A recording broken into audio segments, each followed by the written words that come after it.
Welcome back to our channel. నా పేరు బిందు. ఈరోజు వీడియోలో పకోడీ కర్రీ చేస్తున్నాను. ఇది ఎంతమందికి ఇష్టం అనేది నాకు కామెంట్ చేయండి. One of my favourite recipe.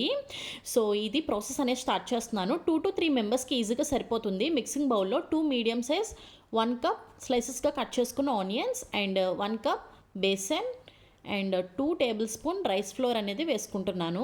Binding అనేది బాగుంటుంది ఇలా వేసుకుంటే. అండ్ గ్రీన్ చిల్లీస్ ఫైన్గా చాప్ చేసుకుని 1 టేబుల్ స్పూన్ వేసుకున్నాను. కర్రీ లీవ్స్ 1 టేబుల్ స్పూన్ అది కూడా కట్ చేసుకుని వేసుకున్నాను అనమాట. చిల్లీ పౌడర్ 1 టేబుల్ స్పూన్, ధనియా పౌడర్ 1 టేబుల్ స్పూన్, కొంచెం పసుపు ఒక పావు స్పూన్ వేసుకున్నాను. గ్రేట్ చేసుకున్న 1 టేబుల్ స్పూన్ జింజర్ అనేది వేసుకున్నాను. అండ్ కావాల్సినంత సాల్ట్ అండ్ కొంచెం 1 పించ్ కుకింగ్ సోడా కూడా వేసుకున్నాను.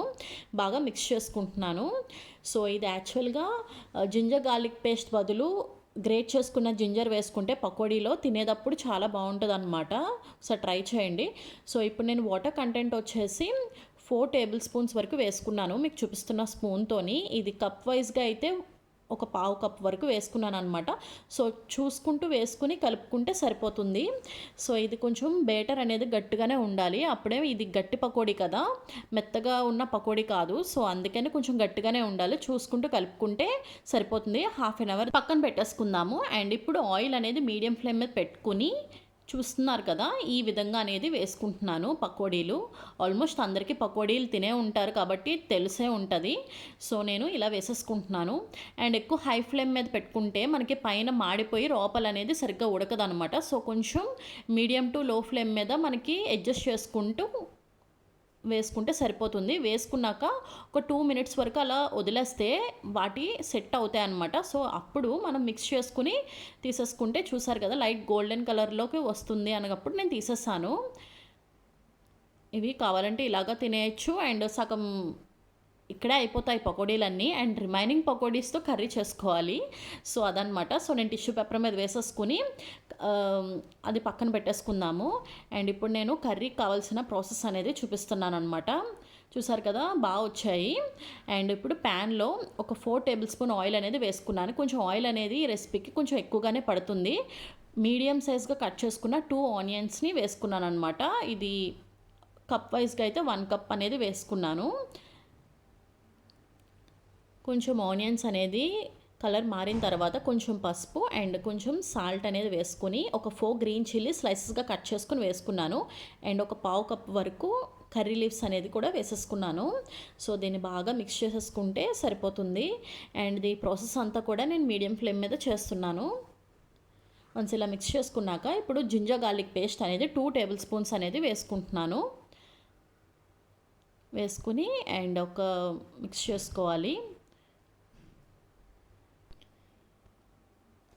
ఇప్పుడు 2 లార్జ్ సైజ్ టమాటోస్ని 1 కప్ వరకు వేసుకుంటున్నాను. నేను ఆనియన్స్ అనేది 2 మీడియం సైజ్లో తీసుకున్నాను. అండ్ టమాటోస్ వచ్చేసి 2 లార్జ్ సైజ్ తీసుకున్నాను అనమాట. ఇన్ కేస్ టమాటోస్ మీడియం అనుకుంటే 3 టమాటోస్ అనేది ఫుల్గా తీసుకోండి సరిపోతుంది. అండ్ చిల్లీ పౌడర్ ఇప్పుడు నేను 4 టేబుల్ స్పూన్స్ యాడ్ చేసుకుంటున్నాను. ఈ కర్రీకి ఏంటంటే మనకి ఆయిల్ అండ్ చిల్లీ పౌడర్ ఎక్కువ పడుతుందన్నమాట. సో అందుకు వేసుకోండి. అండ్ 1 టేబుల్ స్పూన్ నేను ధనియా పౌడర్ కూడా వేసుకుని బాగా మిక్స్ చేసుకుంటున్నాను. మిక్స్ చేసుకుని ఇప్పుడు మనం టమాటో ప్యూరీ వాటర్ ఉంటుంది కదా, అది 1 కప్ వేసేసుకుని ఒక 5 మినిట్స్ అనేది లిడ్ పెట్టేసుకోవాలి. వన్స్ లిడ్ పెట్టుకున్న తర్వాత ఓపెన్ చేసిన తర్వాత మనం పక్కన పెట్టుకున్న పకోడీలు రెడీగా ఉన్నాయి కదా, సో అది 1 బై 1 వేసేసుకుంటున్నాను. సో చాలా సింపుల్. ఎంతమందికి ఇష్టం అనేది నాకు కామెంట్ చేయండి. సో ఇది యాక్చువల్గా ఏంటంటే గెస్ట్లు వచ్చినప్పుడు ఎవరు సడన్గా ఎవరన్నా వచ్చేసినప్పుడు మనకి ఇంట్లో ఏదైనా స్పెషల్ ఐటమ్స్ ఏమీ లేనప్పుడు ఈ రకంగా వెజ్లో స్పెషల్గా చేస్తే చాలా ఇష్టపడి తింటారు. సో డెఫినెట్గా ట్రై చేయండి. సో నేను ఫైనల్గా ఏంటంటే chicken masala or garam masala 2 tablespoons అనేది వేసుకుని అండ్ కొత్తిమీర అనేది వేసేసుకున్నాను. చాలా సింపుల్ అండ్ టేస్టీ కర్రీ, చాలా బాగుంటుంది, ట్రస్ట్ మీ. అండ్ ఇదేంటంటే రసంలోకి కాంబినేషన్ బాగుంటుంది, లేదంటే మజ్జిగ చారు కాంబినేషన్లోకి బాగుంటుంది, లేదంటే నార్మల్గా మొత్తం రైస్ అంతా కూడా కర్రీతో తినేయచ్చు. డెఫినెట్గా ట్రై చేసి ఎలా వచ్చినా కామెంట్స్ చేయండి. బాయ్.